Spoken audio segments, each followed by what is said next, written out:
Pyramid जैसा दिखने वाला ये बिल्डिंग जितनी ही खूबसूरत है, इसकी इतिहास उतनी ही बदनसीब है। यह बिल्डिंग एक होटल है जो 1080 मीटर ऊंची है और नॉर्थ कोरिया की सबसे बड़ी बिल्डिंग है। इसे शहर के किसी भी हिस्से से देखा जा सकता है। ये होटल फ्रांस की आईफेल टावर से भी ऊंची है। इसमें 3000 से ज्यादा कमरे हैं और यह होटल 39 लाख स्क्वायर फीट में फैला हुआ है। यह होटल दुनिया की किसी भी 5 स्टार होटल को टक्कर दे सकती है। बुर्ज खलीफा की तरह यह भी रात के वक्त अपनी एलईडी स्क्रीन और फायरवर्क्स की वजह से जगमगाने लगती है। इसे बनाया तो गया था 37 साल पहले, लेकिन आज तक इस होटल का उद्घाटन नहीं किया गया है और न ही आज तक कोई गेस्ट इसमें रहने को आया है। इस होटल के बनने से लेकर आज तक नॉर्थ कोरिया की सत्ता में 3 डिक्टेटर्स आ चुके हैं। उन्होंने इसे बनाने के लिए पैसे पानी की तरह बहाए, लेकिन तीनों में से कोई भी सफल नहीं हो पाया। इस होटल का नाम रिग्योंग होटल है, जिसका कंस्ट्रक्शन 1987 में शुरू हुआ था, जब देश के नेता किम इल सुंग थे। इस होटल का निर्माण दक्षिण कोरिया के बढ़ते प्रभाव और उसकी इकोनॉमिक ग्रोथ को टक्कर देने के लिए किया गया था। 1980 के दशक में दक्षिण कोरिया तेजी से विकसित हो रहा था और उसने 1988 के सियोल ओलंपिक्स की मेजबानी हासिल कर ली थी। यह उत्तर कोरिया के लिए एक बड़ा झटका था, क्योंकि दक्षिण कोरिया अपनी इंटरनेशनल इमेज को मजबूत कर रहा था और इंटरनेशनल इन्वेस्टर्स का ध्यान आकर्षित कर रहा था। किम इल सुंग इसे एक आइडियोलॉजिकल और इकोनॉमिक कंपटीशन के रूप में देख रहे थे और उन्होंने उत्तर कोरिया को एक मॉडर्न और डेवलप्ड नेशन दिखाने के लिए रिग्योंग होटल बनाने की योजना बनाई। यह होटल दुनिया का सबसे ऊंचा होटल बनने वाला था, जिससे उत्तर कोरिया यह संदेश देना चाहता था कि वह भी एक शक्तिशाली और मॉडर्न नेशन है। इस प्रोजेक्ट का उद्देश्य फॉरेन टूरिस्ट और इन्वेस्टर्स को अट्रैक्ट करना भी था, जिससे उत्तर कोरिया की इकोनॉमी को बढ़ावा मिल सके। किम इल सुंग को कई तरह की कठिनाइयों का सामना करना पड़ा।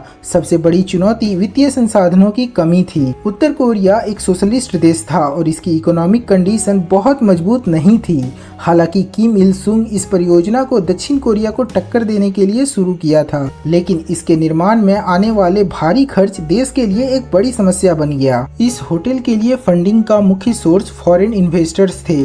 उत्तर कोरिया ने इस प्रोजेक्ट के लिए सोवियत संघ और दूसरे सोशलिस्ट देशों से आर्थिक सहायता प्राप्त की। एक और बड़ी समस्या तकनीकी और इंजीनियरिंग से जुड़ा था। उत्तर कोरिया के पास इतनी बड़ी बिल्डिंग के निर्माण का पर्याप्त अनुभव नहीं था। मॉडर्न टेक्नोलॉजी एंड कुशल श्रमिकों की कमी के कारण निर्माण कार्य बहुत धीमा हुआ। इसके अलावा निर्माण में इस्तेमाल होने वाली गुणवत्ता वाली सामग्रियों की भी भारी कमी थी, जिससे होटल का ढांचा कमजोर पड़ने लगा। 1991 में सोवियत संघ के विघटन के बाद उत्तर कोरिया की अर्थव्यवस्था बुरी तरह से प्रभावित हुई, जिससे इस प्रोजेक्ट के लिए फंडिंग पूरी तरह से बंद हो गई। इस वजह से रिग्योंग होटल का निर्माण 1992 में रोक दिया गया और इसके ठीक 2 साल के बाद किम इल सुंग की मौत हो गई और यह लगभग 16 साल तक अधूरा पड़ा रहा। किम संग इल के बाद किम जोंग इल उत्तर कोरिया के नए डिक्टेटर बने। उन्होंने रिग्योंग होटल के कंस्ट्रक्शन को फिर से शुरू करने की कोशिश की, लेकिन उन्हें कई चुनौतियों का सामना करना पड़ा। 1990 के दशक में उत्तर कोरिया को एक गंभीर इकोनॉमिक क्राइसिस झेलना पड़ा,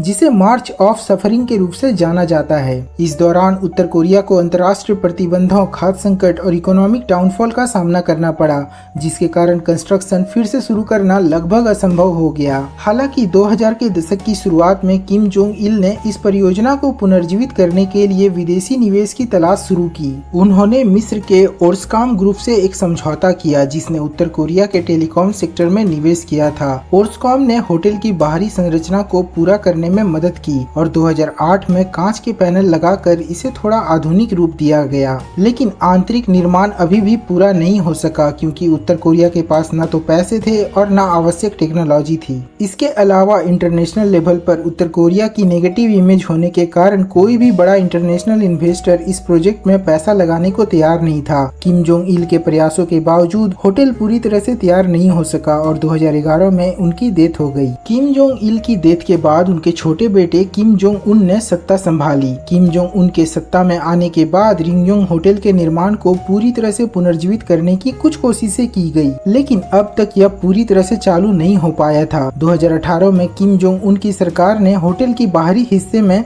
लाइटिंग्स और एलईडी डिस्प्ले लगवाए, जिससे यह रात में जगमगाने लगा और पिंगयोंग का एक प्रमुख आकर्षण बन गया। इस विशाल एलईडी स्क्रीन पर उत्तर कोरिया की प्रोपेगेंडा वीडियो, देशभक्ति संदेश और सरकारी प्रचार प्रसारित किया किए जाते हैं, जिससे यह होटल अब एक भव्य लेकिन उपयोग में न आने वाली इमारत बन गया है। इस होटल को बनाया तो गया था नॉर्थ कोरिया की इंटरनेशनल इमेज को सुधारने के लिए, लेकिन अब यह बिल्डिंग बस उत्तर कोरिया के लोगों को ब्रेन वॉश करने के काम आ रहा है। हालांकि किम जोंग उन ने होटल को पूरी तरह से कार्यात्मक बनाने के लिए कोई ठोस प्रयास नहीं किया, क्योंकि इसकी इंटरनल स्ट्रक्चर अधूरी है और इसे चालू करने के लिए भारी इन्वेस्टमेंट की जरूरत है। उत्तर कोरिया की आर्थिक स्थिति, इंटरनेशनल सैंक्शन और इन्वेस्टमेंट्स की कमी के कारण यह प्रोजेक्ट अब भी अधूरी है। कुछ रिपोर्टों के अनुसार होटल की संरचनात्मक कमजोरियों और तकनीकी चुनौतियों के कारण इसे एक लग्जरी होटल के रूप में शुरू करना मुश्किल है। इसलिए किम जोंग उन ने इसे पर्यटन या व्यावसायिक उद्देश्यों के बजाय प्रोपेगेंडा टूल के रूप में इस्तेमाल करना ज्यादा फायदेमंद समझा। साथ ही Kim Jong Un North Korea की इंटरनेशनल इमेज सुधारने के बजाय इसको एक शक्तिशाली देश के रूप में बनाना चाहता था।